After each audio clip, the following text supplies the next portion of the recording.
In times gone by, a presidential palace had to be captured to be sure a military intervention was succeeding. Seats of government are among the most secured estates, even within democratic establishments. What can be more embarrassing than an infiltrator getting his way to cause the unthinkable? Observers were convinced about the overthrow of Libya's Colonel Gaddafi after his so-called dreaded Azizia compound in Tripoli was run over by a rebellion. Jewelry, luxury items and cash were recovered in the palace after the former Tunisian president, Zine Abidine Ben Ali, hurriedly evacuated the place ahead of crowd violence in what became known as the Arab Spring. Mobutu Sese Seko of the then Zaire incurred displeasure of his people, which turned into popular insurrection after he built a luxury palace at his Badolite hometown. After his overthrow, his palace was looted, abandoned, and left to rot. At the height of the Liberian Civil War, the focus was on the executive mansion, where Samuel Kanyondo was holed up as Monrovia was surrounded. What is it about presidential residencies that attract so much attention? Citing Ghana as an example, the minority leader in Ghana's parliament attempts to demystify presidential palaces. To Mr. Osei Mensa Bonsu, the focus should not be so much on the symbol which defines authority, but on the history behind the edifice. Some have interesting historical antecedents, he says. Indeed, in Ghana, you would recall that until very recently, the seat of government had been a slave castle. Is a slave castle anything to boast about? It is a relic of history, and people felt that, well, let us use it so that we'll constantly remind ourselves of what, as a nation, we've gone through and resolve to improve our lot. To me, that was a historical significance of this. It was a huge edifice, but it had nothing to do with a president living in pomp and pageantry. Indeed, the castle, which used to be the seat of government, had nothing unique, quite apart from that it provided some space for the conduct of government business. If you, at the time, visited the offices of the vice president, it was a small cubicle. Even the president's own office was not that big. So I don't think that should be the preoccupation of the people. What matters is the ability of the person to deliver. The president is elected to improve the living conditions of his people. Is he able to do that? Ghana's leader John Dramani Mahama opens the Flagstaff House to the public first week of each month during change of presidential guards. It is an adaptation from the British Crown, which lets in the public at similar exercises before the monarch at Buckingham Palace. Former President John Kufuor secured financial assistance from India for the reconstruction of the Flagstaff House, which started in 2006. His successor, late President John Atta Mills, stuck to the castle at Osu in Accra, saying the millions of dollars spent on the edifice could have been applied for poverty alleviation. President Kufuor said that the presidency ought to dissociate with the slavery history of the castle. In February 2013, President Mahama moved to the Flagstaff House, which had for 5 years been wasting away. The old Flagstaff House was residence of some British colonial governors. After independence, Dr. Kwame Nkrumah moved in. He escaped 2 assassination attempts at the Flagstaff House in the early 60s before he was deposed in 1966 while in Vietnam. Kenya has one of the tightest of securities around the State House, not when Al-Shabaab lurks around and could strike anytime. Though it attracted several spins, it was a fact that an Italian Prime Minister, Matteo Renzi, clad himself in bulletproof when he visited the Kenyan State House mid-2015. It is guarded by well-armed security, and reports say it is always in the best interest of any intruder or an individual who mistakenly enters to move ahead in that direction than to turn around or beat a retreat. One advantage of being a news reporter is that you become the lizard who at one time was found on the walls of the West buildings and on those of the luxurious at another time. Kenya's State House is a British colonial legacy. Construction of the Palladian neoclassical building was completed in 1907. Ethiopia also has a presidential palace with historical antecedents. The Menelik Palace is a palatial compound in Addis Ababa. It contains many churches, and there are reports the grounds were used as a prison to keep opponents of government in the time of Mengistu Haile Mariam. 80 million birr was pledged for the refurbishment of the Menelik Palace in 2010. There is also a Jubilee Palace, renamed the National Palace after Ethiopians closed the page on Emperor Haile Selassie in 1955. Africa has one of the most beautiful presidential palaces in Namibia. Inaugurated in 2008, it was financed by North Korea to the tune of 400 million Namibian dollars. A former President Hifikepunye Pohamba described it as a symbol of nationhood. The union buildings form the official seat of the South African government, which includes the offices of the South African president. The architectural design of the buildings is simply wonderful and a must-see. In his time as president of South Africa, Thabo Mbeki hosted the Santehene of Ghana in the Union Building.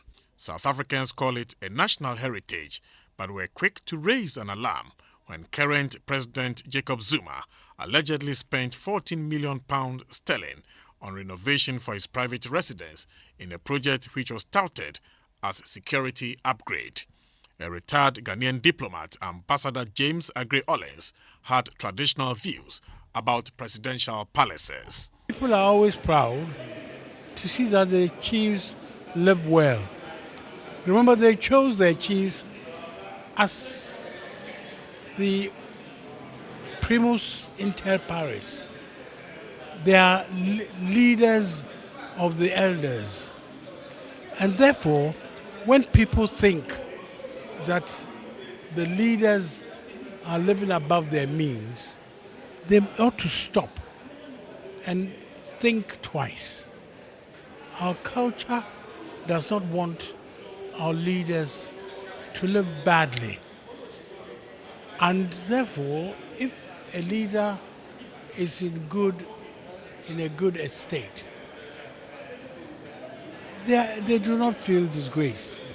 It is when the leader is not liked by the people that they begin to look for all sorts of reasons why the leader must cut his coat according to his cloth. But the security expert at the Kofi Annan International Peacekeeping Training Center in Accra, Dr. Kwesi Enin, does not buy into the views of the diplomat. Well, I don't agree.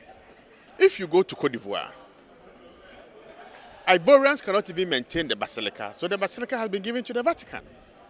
And people in Yamoussoukro are furious that their monies have been used to build a basilica.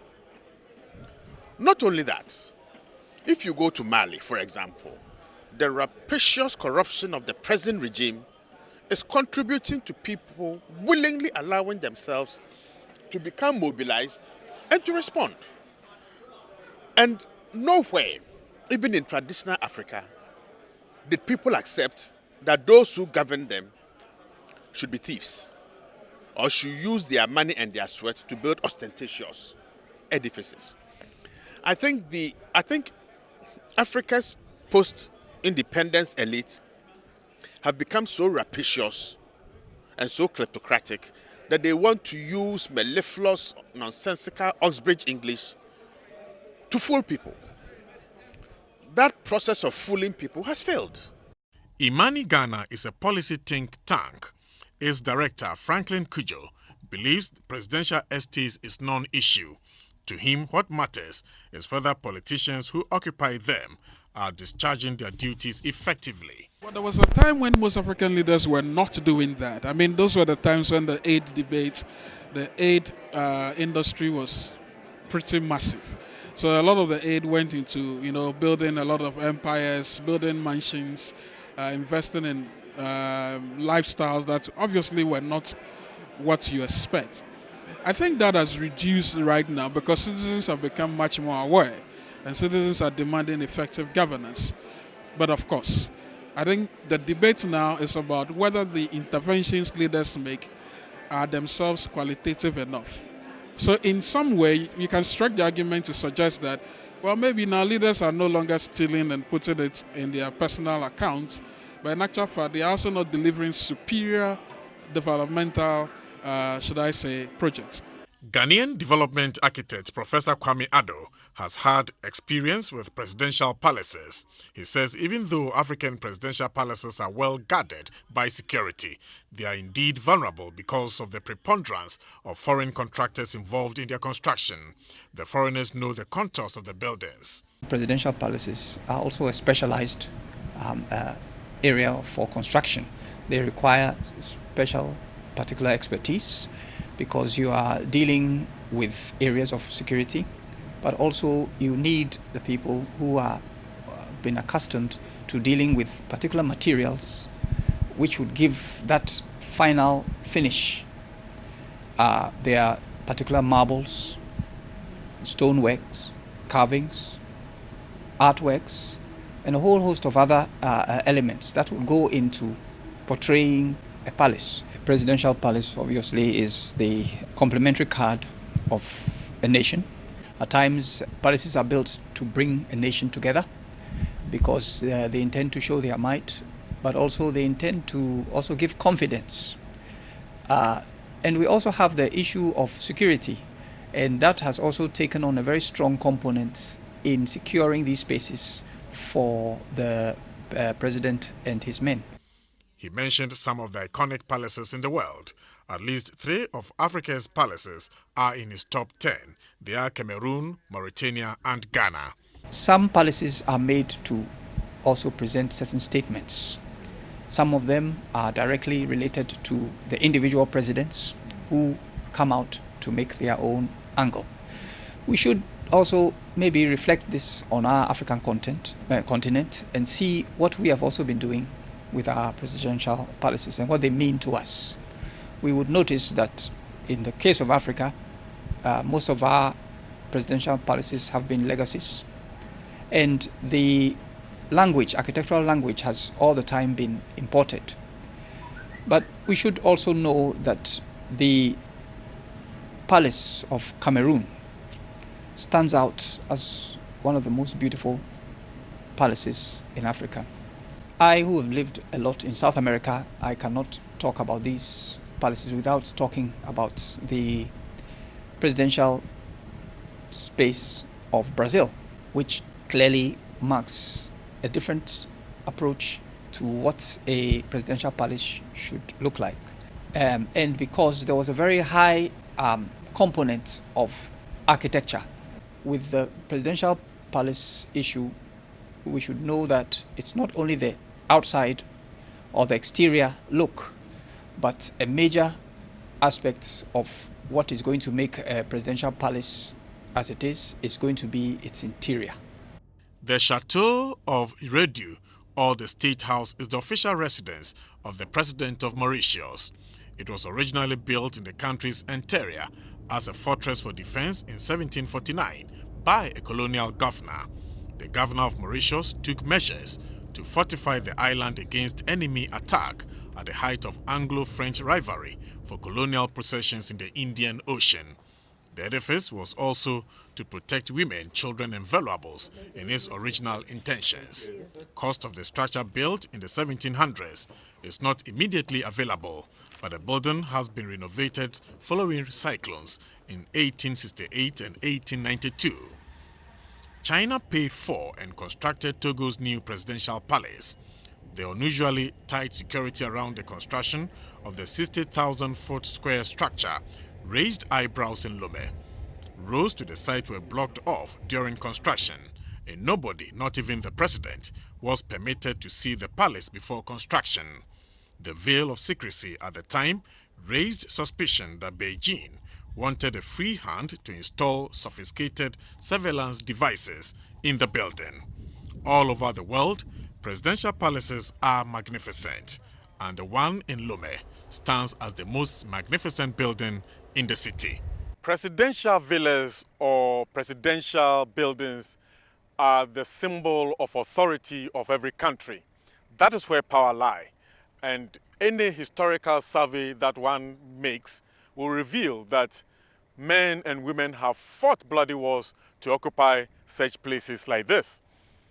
These days, with democratic wind blowing everywhere, the people are now having a greater say as to who occupies presidencies or presidential villas. From the one in Lome, Togo, Napoleon Kittoe reporting.